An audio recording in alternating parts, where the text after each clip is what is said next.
नमस्कार मित्रांनो, स्वागत आहे तुमचं निफ्टी पोस्ट मार्केट ॲनालिसिसच्या आपल्या आजच्या व्हिडिओमध्ये.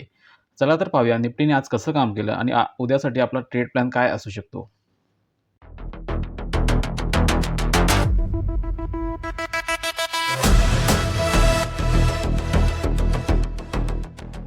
मित्रांनो, आज निफ्टीने एक पॉझिटिव्ह क्लोजिंग दिलेली आहे आणि 23,000च्या वरती पण क्लोज झालेलं आहे. ते एक चांगली गोष्ट आहे मार्केटसाठी.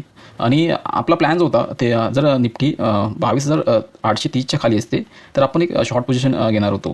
आणि इथे आज कुठे ना कुठे आपला एल हिट झालेला आहे. आणि आज तसं पाहाल तर मार्केट थोडं टफ होतं.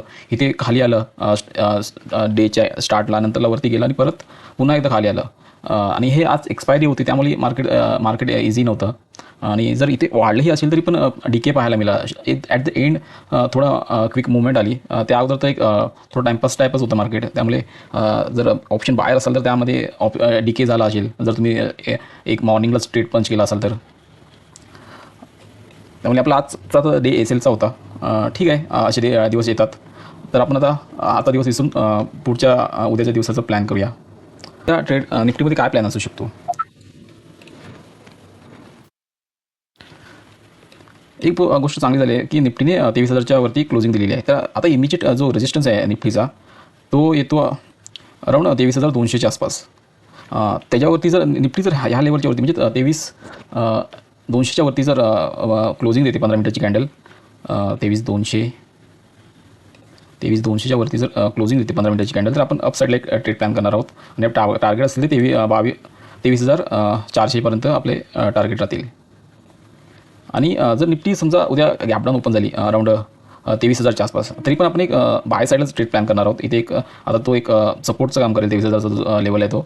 जर इथे आपल्याला कुठे मिळते तर तरी पण आपण एक बाय साईडचे ट्रेड प्लेन करू. पहिला तर टार्गेट आपला 23,200 असेल आणि हा पण ब्रेक झाला तर आपण 23,400च्या आपल्या सेकंड टार्गेटला जाऊ. आणि आता सेल साईडच्या ट्रेडसाठी आपल्याला वेट करावं लागेल 22,850चा ब्रेक होण्याचा. त्याखालीच आपण एक ट्रेड घेऊ शकतो. नाहीतर ह्या लेवलच्या खाली 22,880 880चा ब्रेक होण्याचा वेट करा. त्याखाली आपण एक सेलसाठीचा ट्रेड प्लॅन करू शकतो. त्या अगोदर तर बाय ऑन डीपचंच आपण ट्रेड करणार आहोत. अदरवाईज जर आपल्याला इथे कुठे जर रिजेक्शन मिळतं 23,200च्या आसपास रिजेक्शन कॅन्डल दिसते, तर मे बी आपण एक ट्रेड प्लॅन करू. ते तर सध्या तर थोडं न्यूज बेस्ड मार्केट आहे, त्यामुळे काही सांगू शकत नाही. मे बी उद्या गॅप डाऊन पण ओपन होऊ शकतं. तर त्या बाबतीत आपण काय करू शकत नाही. आपण आपले ॲनालिसिस आहे ते करून ट्रेड करण्याचा प्रयत्न करू शकतो पूर्ण डिसिप्लिन आणि स्ट्रिक्ट एलने. ठीक आहे तर मित्रांनो, आजचं ॲनालिसिस तुम्हाला आवडलं असेल तर नक्कीच कमेंट करून सांगा आणि आपल्या व्हिडिओला लाईक करा आणि चॅनलला सबस्क्राईब करा. भेटूया उद्याच्या व्हिडिओमध्ये. जय हिंद, जय महाराष्ट्र.